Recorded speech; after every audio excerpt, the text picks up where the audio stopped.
Hi everyone, and welcome to today's online event, Abstract Art, Painting, Expression in Mixed Media with Debora Stewart. My name is Sarah Alspaugh. I am the Online Education Manager here in the Fine Art Department at F&W, and I just want to thank everyone for joining us today. I'm very excited for this fun webinar, and before we get started, I'm just going to go over a few housekeeping items with you all.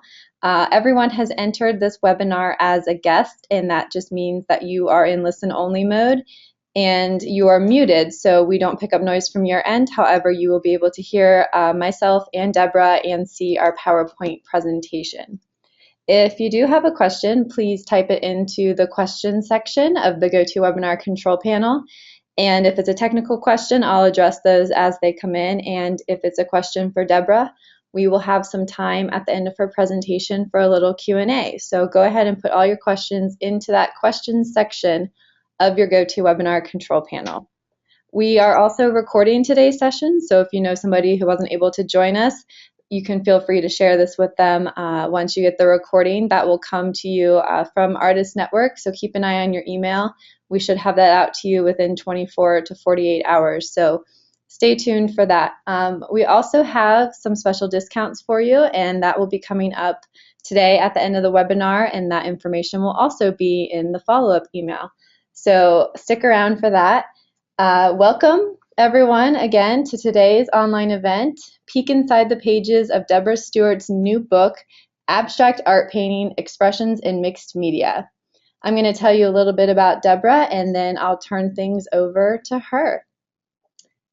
Debora Stewart is a pastel painting darling. She is a signature member of the Pastel Society of America. She is represented by galleries and design firms throughout the United States. Debora frequently teaches a popular Artist Network University course, Creating Abstracts in Pastels. Debora has taught workshops throughout the United States at many venues, including the School of Pastel Society of America in New York City, the International Association of Pastel Societies Convention in Albuquerque, New Mexico, and Peninsula School of Art in Door County, Wisconsin. Her work has received awards from the Pastel Journal magazine, International Artist magazine, and the Pastel Society of America. Welcome, Debora. I'm so excited to have you here today. Thank you, Sarah. I'm glad to be here for my first webinar, so I hope everything goes smoothly. And if anybody has questions, please ask. All right. Well, I'll turn things over to you, and you can kind of take it away here. All right.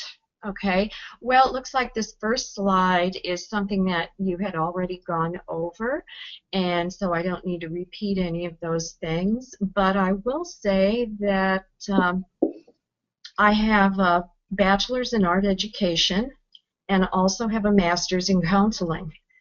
I worked all of my life while working on my art on the weekends during my summer vacations. So some of you may be in that same situation that I was in the last 2 years. I haven't. I've been devoting myself full-time to my art while writing this book. So I'm going to go over the book and tell you some of the things that I'm going to talk about in the webinar, things that are in the book in case you do not have the book. You might not.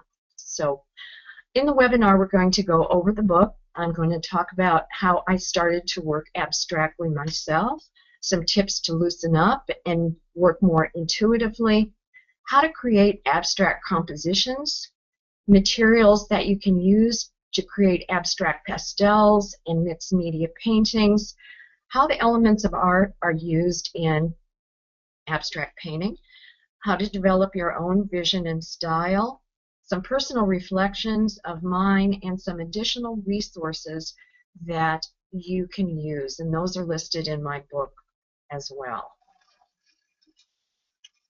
So I'm going to go over the contents of the book briefly. What is in my book? I start by describing why and how to abstract. Why would you want to work abstractly? I know some people might not understand why you would even want to work abstractly, especially if you're able to draw realistically. Why abstract? What are some ways to loosen up and work more expressively? how to bring emotional impact to your work, abstraction and the elements of art, some basic abstract compositions that you will see, how to create thumbnail sketches and use those thumbnail sketches as source drawings for your abstractions. Creating underpaintings for pastel and mixed media works. What are some different materials and techniques that you can use to create those underpaintings? How to work with grounds like pastel ground or other grounds and media, gels, pastes to create more texture either with pastel or mixed media. Working with color and value. How to go about creating larger works in pastel and mixed media, and then some additional resources for further study. So those are the kinds of things that are included in my book, as well as sections at the end that show me creating a step-by-step abstract pastel and a step-by-step abstract acrylic painting. A couple of quotes that I really liked when I saw them. Abstraction is real, probably more real than nature. I prefer to see with eyes closed. I think that abstraction has a lot more to do with what is going on inside of us. And that's part of the how do you bring emotion into your work. Abstraction demands more from me than realism. Instead of reproducing something outside of me, now I go inward and use everything I've learned thus far in my life. Sometimes I've felt that for me, abstraction has been more challenging than it was for me to work realistically because I don't have that thing that I'm looking at, that I'm trying to reproduce or use as inspiration, that it's a very challenging way to work. How did I get started? You know, I worked realistically all of my life. I drew portraits. I spent a lot of time with figure drawing when I was in college and out of college, and I could draw realistically very well. If I could take a photograph and I could really reproduce what that photograph looked like. But I became very frustrated. I felt stuck. I thought, well, what can I do besides take this photograph that's in front of me and draw from it? I really didn't feel that I was being very creative. And I also asked myself, because I was working at a job and I wasn't depending on my art for income, if I could create any type of art that I wanted to, that meant something to me, what would it be? And the answer was abstract art. And then I was exposed to the internet more, and so I could look at what other artists were doing, and I just found myself always being attracted to abstraction. And really earlier on in my life, when I first started going to college and studying art, it was abstraction that I was most drawn to. After going to the first trip to the Art Institute of Chicago and coming back, our instructor asked us, you know, what works inspired us, what struck us the most. And for me, it was a huge black and white painting by Franz Klein, which really surprised my instructor because I drew very realistically. So she told me many abstract artists know how to draw, and it was important for me to work with the foundations of art, learn to draw, and later on, if I wanted to explore abstraction, to do that then. So that's what I did most of my life until about 12, 15 years ago when I started to explore abstraction on my own. So I started to experiment.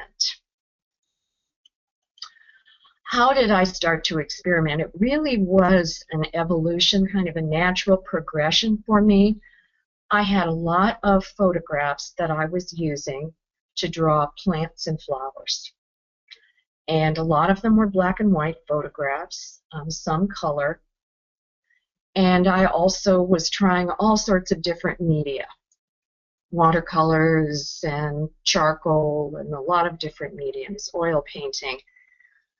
But one day I remember taking this watercolor painting that I just didn't like. It was a decent painting of a canna plant. And I took a little viewfinder and I looked at a small section of this watercolor painting that I had done. And I located a small section in it and decided I really like that small little section, and I was going to take that and recreate it on a larger piece of watercolor paper. And that was much more successful for me. So that led me to looking at things in a different way. Taking photographs with my camera, which I'd always taken close-up photographs, taking photographs that I'd already taken, cutting them apart, looking for small sections I could use, really kind of getting myself away from reality, from drawing things realistically. I started looking closer at things. I took drawings that I had done, especially line drawings of flowers and plants, and I took that same viewfinder and I started looking around at my drawings and started locating areas that I thought would make really good abstract compositions, and I would redraw those in charcoal. So those things really helped me start looking for abstract shapes and compositions, and that is how I started. So I see that abstraction really is a shift in focus. You may be looking at the same subject matter, but you're looking at it in a different way. Realism may be your inspiration, but you veer off into another direction. It can be scary because you don't have a roadmap to get you there. And I didn't, and I created a lot of things that were not very good that I threw away, but I kept searching and looking for abstract compositions and really the way that I wanted to express myself. Your personal experience is combined with technique, whether it's pastel, acrylic painting, watercolor, drawing, and the materials and the elements of art to express a unique vision that is yours. And this is something, I'm still exploring and discovering and on my way. Abstract is, like I said, I've already said, a new way of seeing things. It's a personal journey. It's freedom. To me, it is much more freeing than it was for me to work realistically. It can be unpredictable. Sometimes you will start off with one idea in mind, and when you start to work, you end up somewhere totally different. But that's what's exciting about it, because it is unpredictable, and you have to be open to things going in a different direction. It's energizing. It's full of potential. I would say that I don't have very many of those times now where I feel stuck and I'm not sure where to go, because one thing leads to another and leads to another. It's been a real kind of unfolding for me. It's a synthesis of ideas, emotions, and experiences. So what are the benefits of working abstractly? Maybe you are a realistic artist. Many of the artists who have taken my online course are landscape artists, but they want to loosen up their style. They want to approach working with the landscape in a different way. And so they've taken my class to kind of look for some of those ideas. Well, I think all of art, whether you're drawing a figure, a still life, a landscape, an abstract, is all about shapes, color, value, line, texture, all of those elements of art. Working abstractly will help you respond to what is in front of you instead of depending on direct observation. You'll start responding more, and I'm sure real people who are working realistically also do this, but you will respond more to that canvas or that paper that is in front of you, and it becomes really a back and forth. What does it need and where should it go, and really being sensitive to what's in front of you. Working abstractly may help you loosen up your current style and will help you approach your work in a different way. How do you begin? Well, I know another thing I say in my online class is that I think you need to start where you are. Or maybe you can start somewhere totally different, but starting where you're at, say if you're a landscape artist, maybe abstracting the landscape might be a helpful way to start. But some people maybe just want to go completely non-objective without that point of reference. So there's different ways that you can start. But what are you already drawn to? Because those things will influence your abstractions. Is it the landscape, buildings, shadows, color, texture, the human form, flowers? What are you already drawn to? What do you find exciting, beautiful? Study other artists. I think one of the things that probably helped me, because I live in a small town, there aren't a lot of galleries here, museums. I've got to drive to go to those places, but is the internet. We can see so much art on Pinterest, on Facebook, on Instagram, on the internet, that it's possible for us to look at a lot of work and see, well, what is the work of other artists that you like, and why do you like them? Simplify things down to their essential shapes. Abstract from memory. Change your focus. Bring emotion into play. And always ask yourself what-if questions. I'm still always asking myself what-if questions. You know, what if I use this type of paint for an underpainting? What if I put this color with this other color? What if I, just all sorts of what-if questions to learn and discover some new ways of going about things. How do you loosen up? I always liked gesture drawing when I was in a life drawing class. Those drawings where you had to draw as quickly and as fast as you could. That was what I personally liked. So for me to loosen up in that way is pretty natural, because I like to draw fast, I like to draw big, and I like to draw loose. But it took me a while to incorporate that into my pastels and my painting. Quite a while, actually, to try and figure out how to do that. Find your natural mark. And how can you go about doing that? I think just by making marks on paper. Close your eyes. Put on some music. Just make marks on paper that don't look like anything. You're just making marks. What marks feel the best to you? Draw to music. Earlier on, and I still work with music all the time, but early on, when I started to explore abstraction more, I would put on music and only paint to the music, draw to the music. What colors did it bring out in me? What lines, what movement? I encourage you to do that. Splash paint on paper, old pieces of paper. Try different materials to loosen up. If you feel that you are being too tight, then try different materials, watercolors, different materials that will loosen you up. Stand up when you are working instead of sitting down.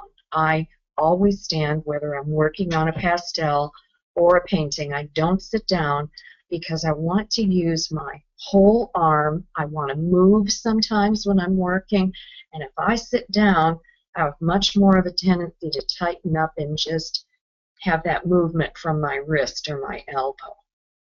Experiment and don't worry about the outcome. And that's a mental thing that we have to get into. And I do the same thing. If I worry too much about what it's going to look like before I've even started it, then it really stifles what I'm doing. You have to be open to experimenting.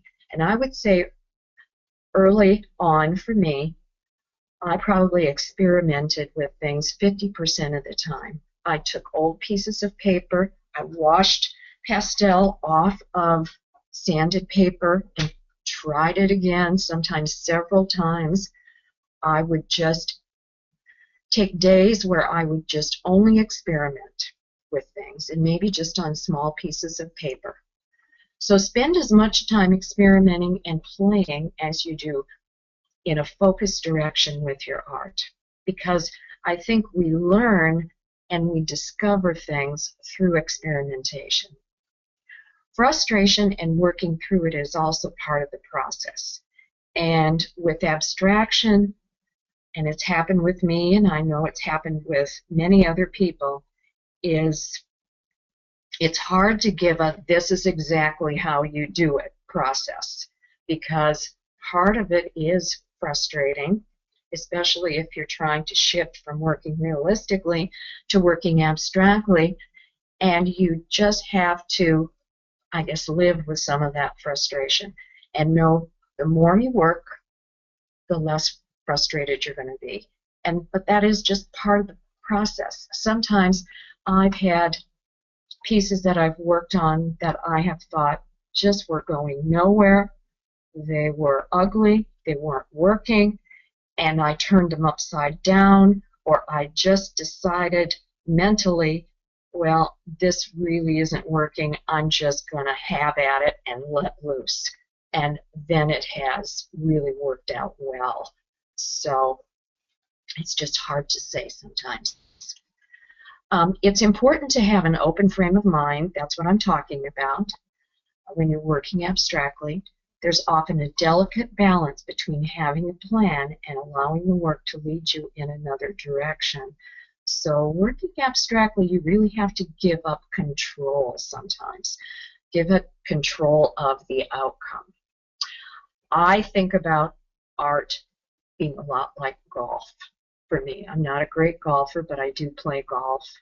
And I've thought about that a lot, that I have to spend time practicing my swing, learning the fundamentals, and just, practicing putting, all those things you have to do up front, and also getting into a good frame of mind with golf also, and then finally getting up and being able to swing your club and hit the ball.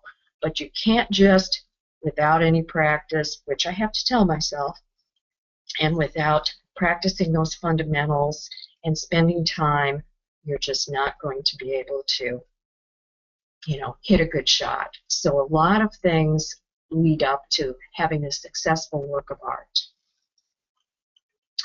So how do you begin? Here's my little viewfinder that I have here on a photograph. And if I wanted to create much more of an abstracted landscape, I could zero into some basic shapes of that landscape. But get a viewfinder, use that, or else do some cropping on your computer. I've done that too. Here's a line drawing, a section of a line drawing that I did last summer of a plant that I had in my garden. And I do a lot of line contour drawings. I've always liked that form of drawing, so I just don't worry about what's on my paper. I'm just following the lines that I see in the plant or the flower.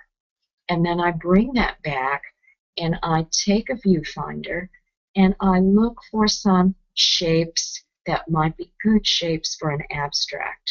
This is kind of a complicated drawing, but there probably still are some areas that I might be able to use.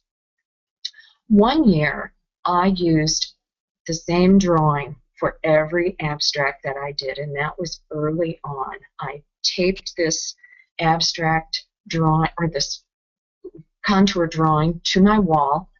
I had a little viewfinder that I had made, And each time I worked, I would take that viewfinder and I moved it around on the drawing, and I located a different spot. And that's what I used for everything I did.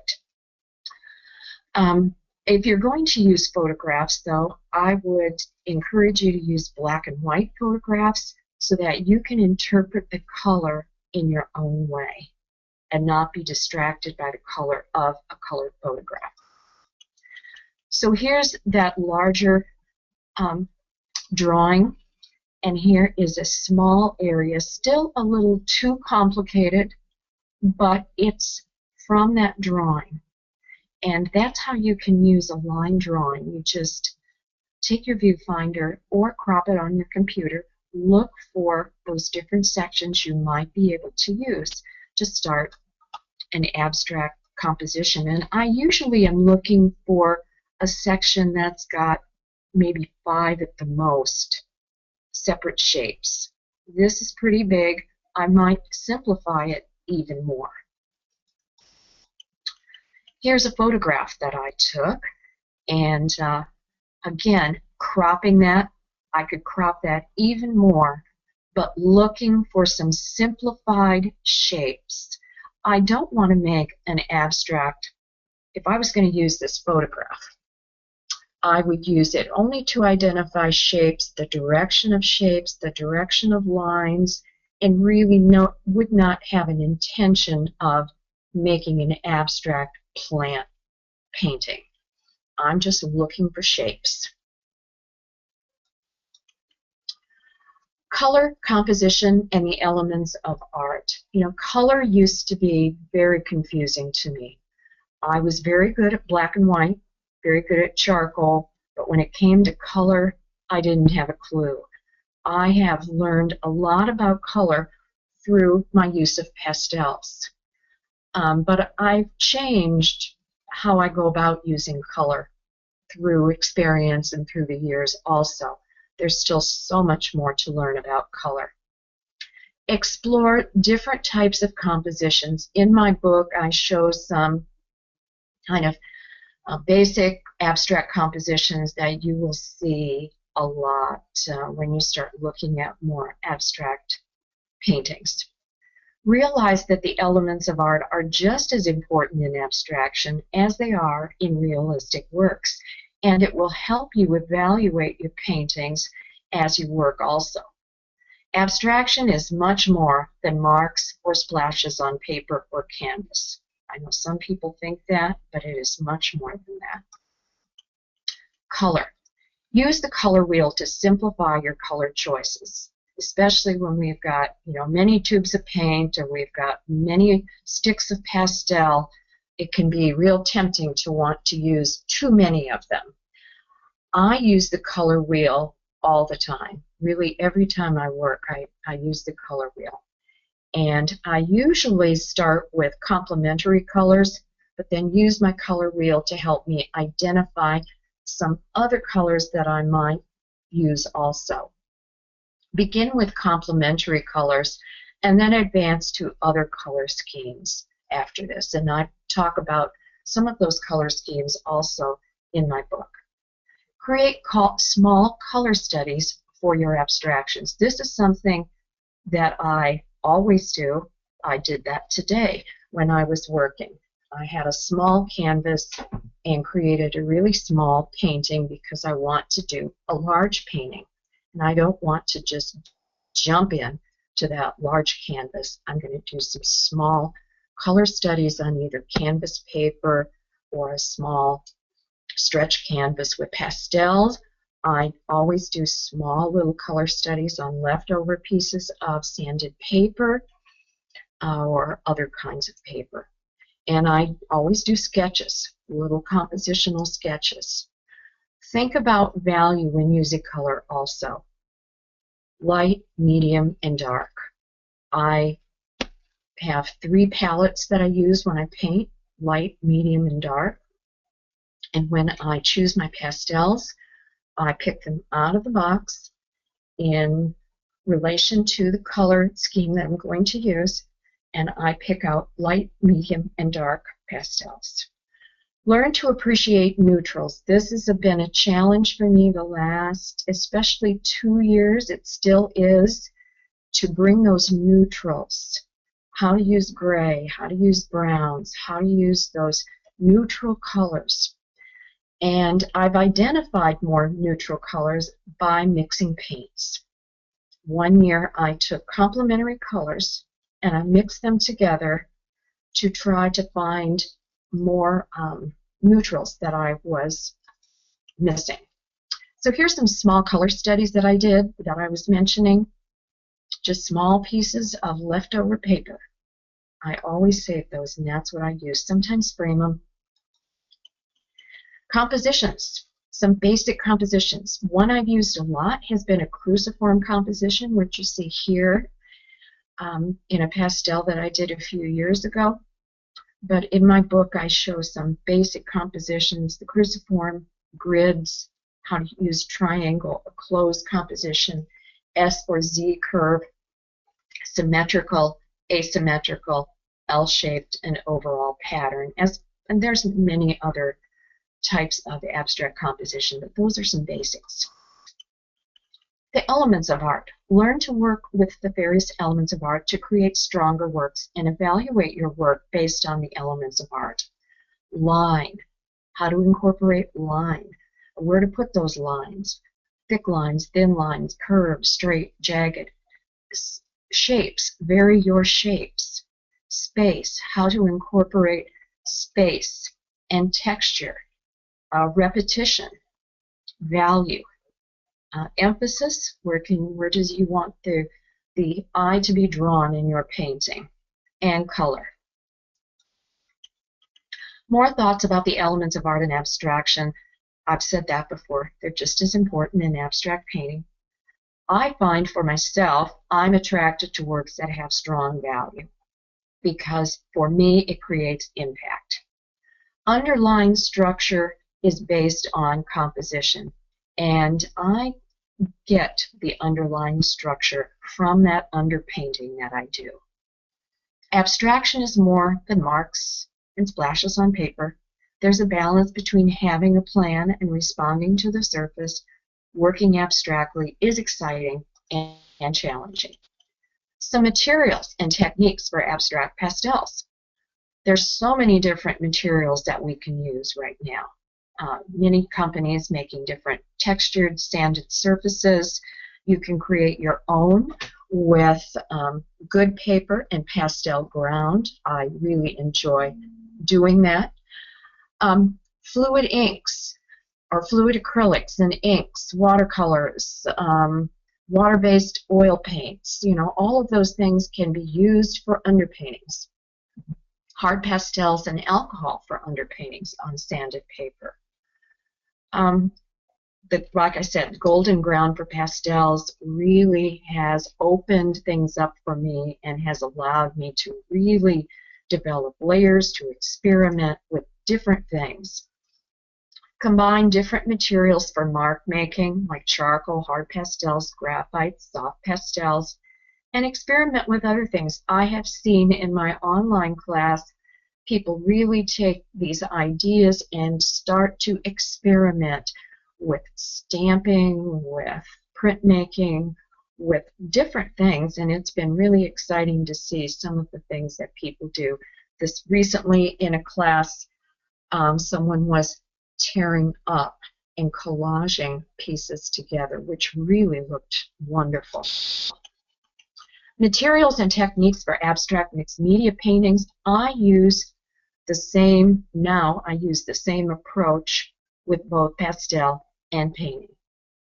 I do the same thing when I begin an abstract painting, but I'm finishing it up instead of with pastel, with acrylic paints. If you want to loosen up and work big, get big brushes, get large pieces of paper, maybe a big roll of paper, and paint on a large sheet of paper. That will help you loosen up. Use those thumbnail sketches to develop your initial composition and to help you start. Do small color studies to test out colors. The larger you paint, the larger your brushes should be. Now when I paint, I have 4-inch, 3-inch brushes that I use, and I just love doing that. Apply paint with other implements like sponges, brayers, scrapers, palette knives. Again, experiment and learn from your experiments. Developing your own style can be the most challenging aspect, because that's just something that's going to take time, and it's going to take discovery and asking yourself questions and paying attention to yourself and what inspires you and what appeals to you. Think long term about your own progress. Don't get frustrated and give up right away. Think long term, 6 months from now, a year from now. To me, abstraction is more than a technique that can be quickly learned. It's a process of discovery, and it is a state of mind. Look at the work of other artists in all mediums. What about their work do you like? I've already, talked about these things. So I would say another book that I really liked early on that really helped me was The Artist's Way by Julia Cameron. There's other artist books that I have referenced in my own book. And take the long view. Don't force it, and realize that you will be at a different place months from now. I also like to tell myself that there's no such thing as a wasted effort. Even those days when I go in to my little studio and I don't come out with anything and I'm frustrated, maybe the next day things will really click. So to me, there's no such thing as a wasted effort, because even those frustrations, you may be learning something. So even those unsuccessful efforts will lead you on because you are learning. So I'm going to finish up, and I want to thank you for joining me, and I will take questions. And here's my website if you want to look at some of my work, my blog. I'm also on Facebook, Twitter, and now Instagram. So thank you. Oh, thank you so much, Deborah. That was so great. Thanks for giving us this peek inside your new book. As we mentioned earlier, we do have a discount code for you guys. You can enter abstract10 at northlightshop.com, and you can save 10% on abstract art painting, the physical copy, and the ebook. So be sure to take advantage of that discount. If you guys have questions, please type them into the questions section of the GoToWebinar control panel here. And I just also wanted to let you guys know that Deborah teaches at Artist Network University, and you can see her courses at artistnetworkuniversity.com. And then also keep an eye on Artist Network TV. She has an upcoming video series that will be over there. So check out all of that stuff, and like as Deborah mentioned, of course, follow her on Facebook, Twitter, Instagram. Check out her blog and visit her website. All right, so I'm not sure that we have any questions yet, so if you guys have questions, please type them into the questions section of the GoToWebinar control panel. And I had a few questions I kind of thought of for you, Deborah. Okay.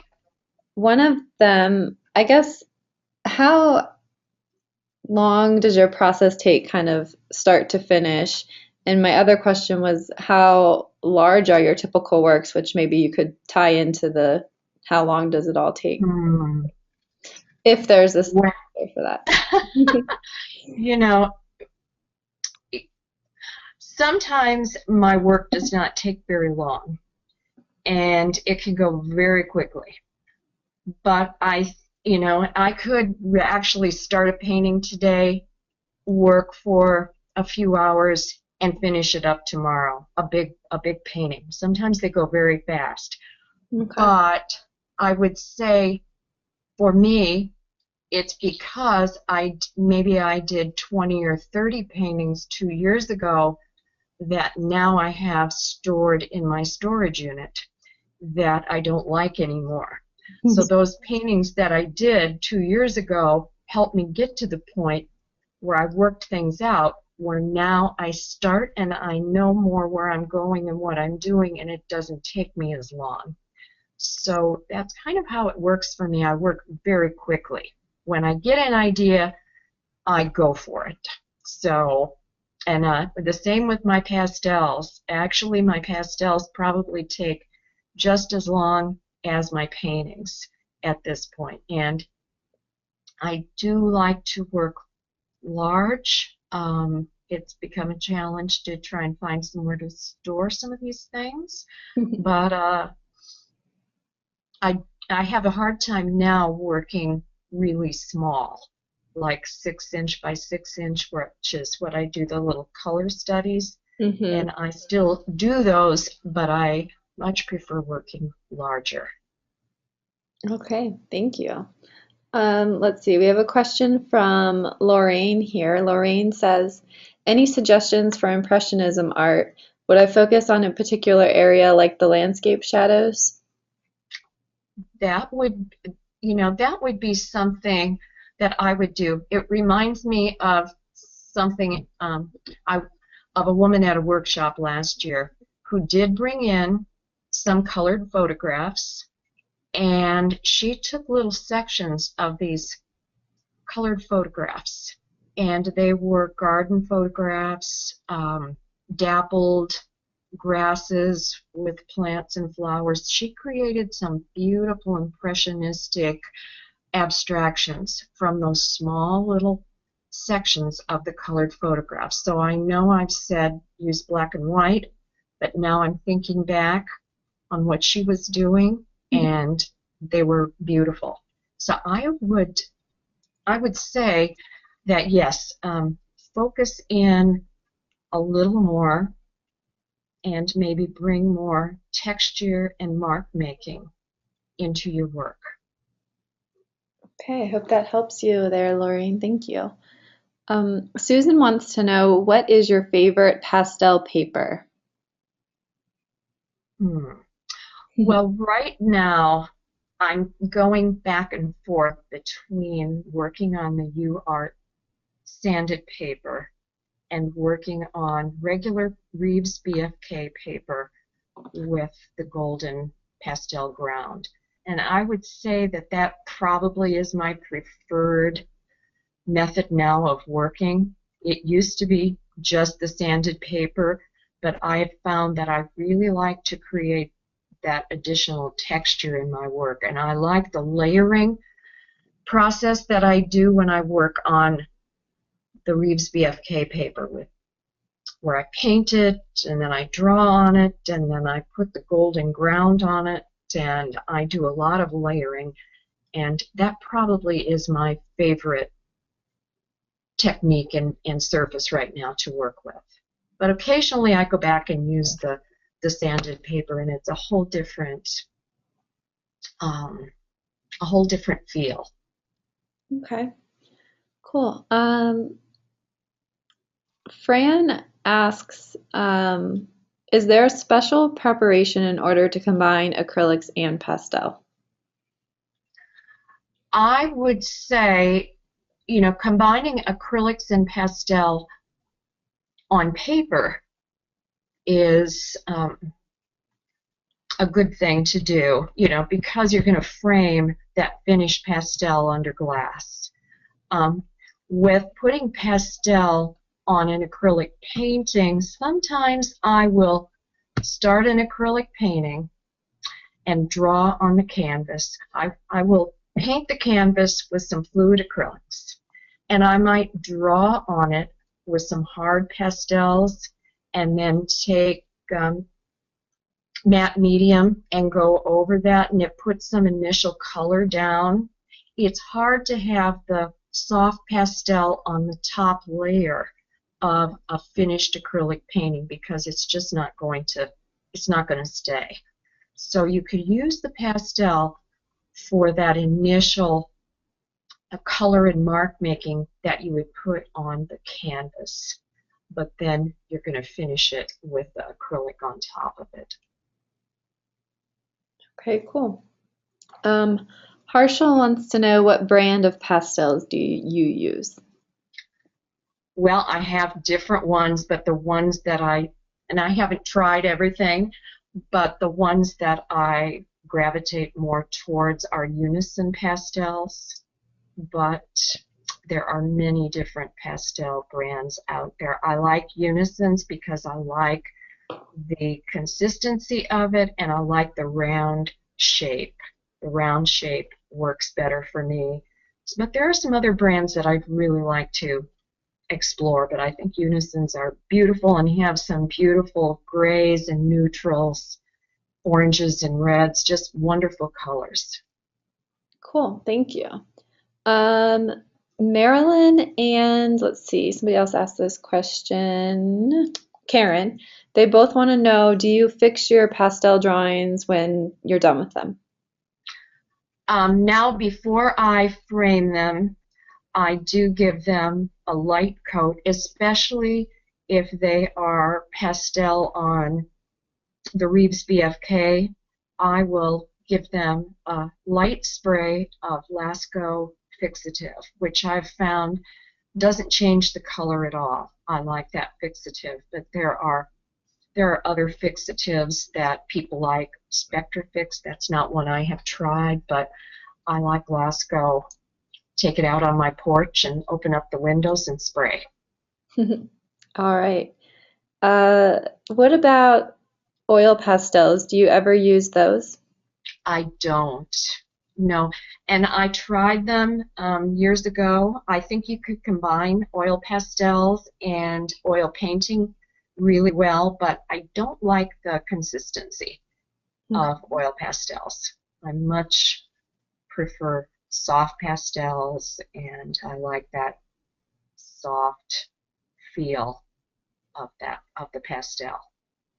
Alrighty, and then let's see another question about oil here. Lorraine asks, can you use pastel like chalk, then add oil to the canvas? I'm not sure if she means oil paint or Use it. oil pastels, but Okay.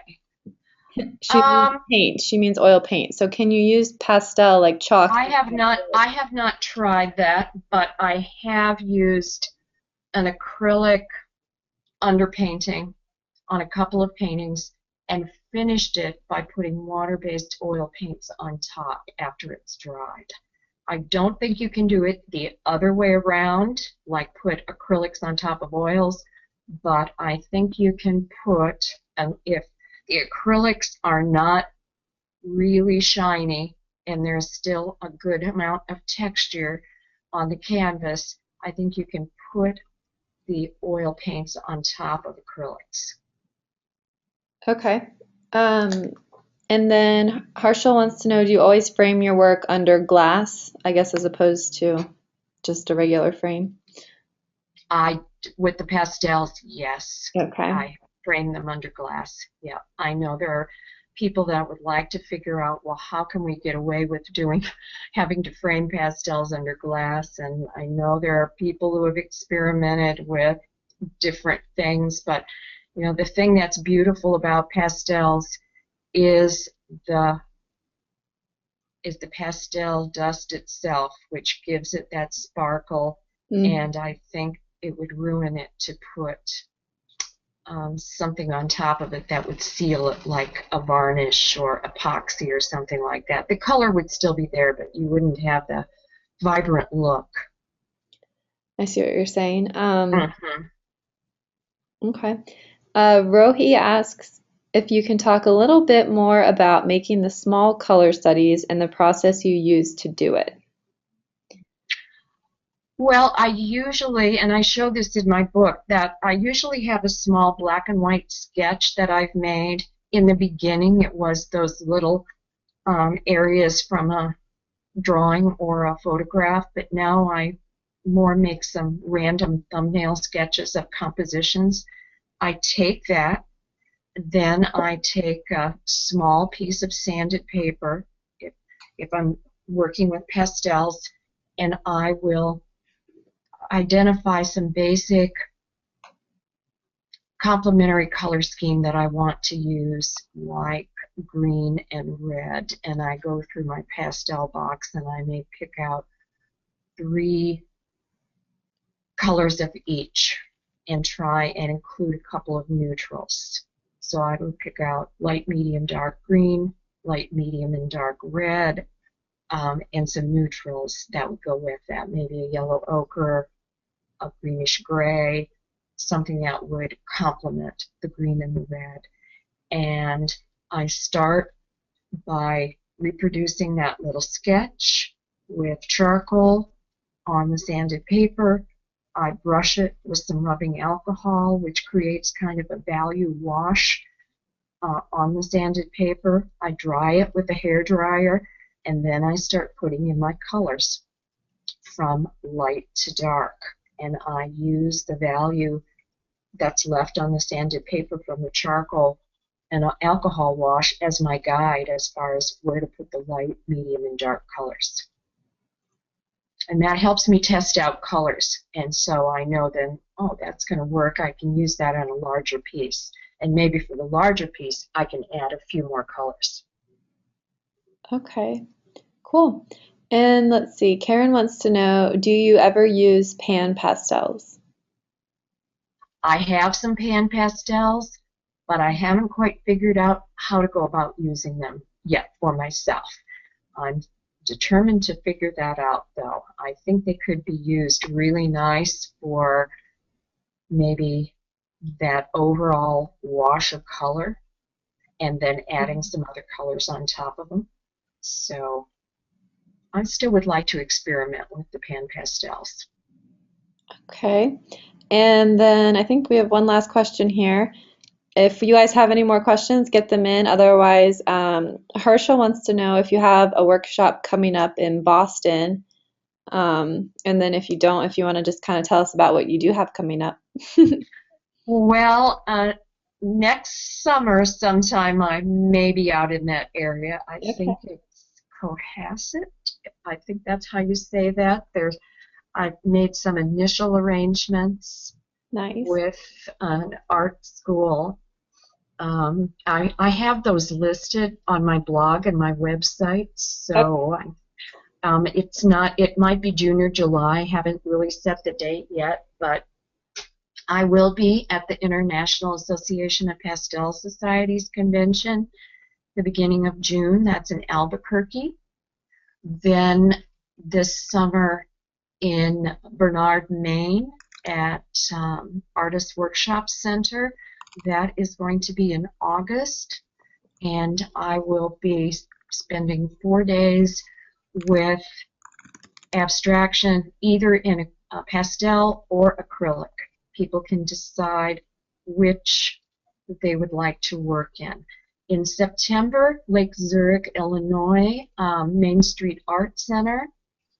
In October, Peninsula School of Art in Door County, Wisconsin, which is a great place. And I'm going to be working more with abstract realism this year there, where we will be drawing plants, flowers, still life,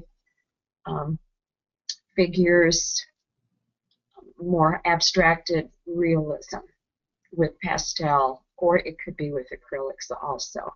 Then this winter, I will be in Phoenix for the Arizona Pastel Association, and in Tampa. That will be February and March. So that's as far as I'm going right now, and I hope to be teaching some more online courses for Artist Network University. Okay, great, thank you. And then one last question came in from Linda. She just asks, are the pastel techniques explained in your book transferable to acrylics? Well, I try to cover both in my book. If you have my book, I have different ways to approach working with the same theories with both mediums. And so I really try to show the same